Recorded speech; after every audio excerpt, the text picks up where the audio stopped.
अस्सलाम वालेकुम students, YouTube channel accounting with sir Umair के साथ मैं एक बार फिर आपके साथ हाजिर हूँ। स्टूडेंट मैं आज आपको 2011 रेगुलर क्वेश्चन नंबर 2 जनरल का एक और सॉल्यूशन करके दिखाऊंगा।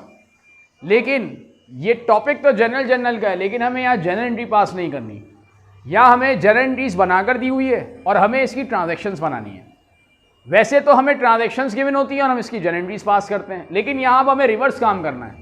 जनरल एंट्रीज को देखते हुए हमें ट्रांजैक्शंस को पास करना है। स्टूडेंट ये क्वेश्चन मेरे लेफ्ट पर आपको नजर आ रहा होगा। Following is the journal of MS Amber trader. Journal entries बनी हुई हैं जनवरी 1, जनवरी 4, 5, 6, 10 और 11। रिक्वायरमेंट में कहा जा रहा है write down a transaction for each journal entry recorded in the journal of Amber traders. तो ये जनरल एंट्रीज बनी हुई है, हमें इसको देखकर ट्रांजेक्शंस पास करनी है। जनवरी 1 पर एंट्री बनी हुई है कैश डेबिट और कैपिटल क्रेडिट। इसका मतलब स्टूडेंट ये हुआ कि हमने बिजनेस में कैश इन्वेस्ट किया होगा। तो हमने जनवरी 1, 2011 पर लिखा ट्रांजैक्शन है इन्वेस्ट ₹60,000। ये ट्रांजैक्शन होगी कि 60,000 इन्वेस्ट हुआ तो उसकी जनरल एंट्री पास हुई कैश और कैपिटल। नेक्स्ट जनवरी 4 पर प्रीपेड शॉप रेंट और कैश 80,000। इसका मतलब ये हुआ कि हमने एडवांस शॉप रेंट पे किया, तो हमने ट्रांजैक्शन इसकी बनाई paid shop rent in advance ₹80,000। हमने 80,000 रुपये रेंट पे किया एडवांस में। फिर जनवरी 5 एंट्री बनी हुई है बैंक डेबिट कैश क्रेडिट। इसका मतलब है कि हमने बैंक में अमाउंट डिपॉजिट किया है, बैंक में कैश डिपॉजिट किया या ओपन अ बैंक अकाउंट, एक ही बात है।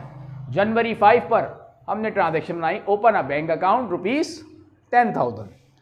नेक्स्ट जनवरी 6 को परचेज डेबिट 25,000, कैश क्रेडिट 5,000 और अकाउंट्स पेबल 20,000। इसका मतलब ये हुआ कि हमने मर्चेंडाइज परचेज की होगी 25,000 की, कैश पे किया 5,000 और बाकी ऑन अकाउंट परचेज की 20,000। तो हमने इसकी ट्रांजैक्शन ये बनाई purchase merchandise on cash ₹5,000 and on account ₹20,000। Next January 10 cash debit 10,000, bank debit 10,000, sales credit 20,000।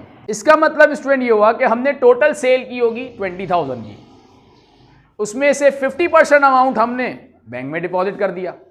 50% 20,000 का 10,000 हो गया और 10,000 बाकी हमारे पास ही है, कैश ऑन हैंड है।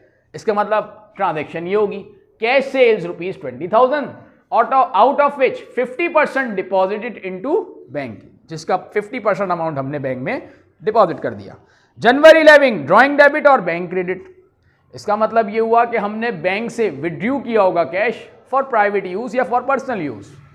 तो हमने इसकी ट्रांजैक्शन बनाई withdrew cash from bank ₹5,000 for personal use. हमने बैंक से कैश विड्रू किया 5,000 पर्सनल यूज के लिए। तो स्टूडेंट ये जनरल एंट्री से मैंने आपको ट्रांजैक्शन सिखा दी। उम्मीद है कि ये आपको कॉन्सेप्ट क्लियर हो गया होगा। नेक्स्ट वीडियो में मैं आपके साथ फिर मुलाकात करूंगा। तब तक के लिए मैं आपसे इजाज़त चाहता हूं। अल्लाह हाफिज़।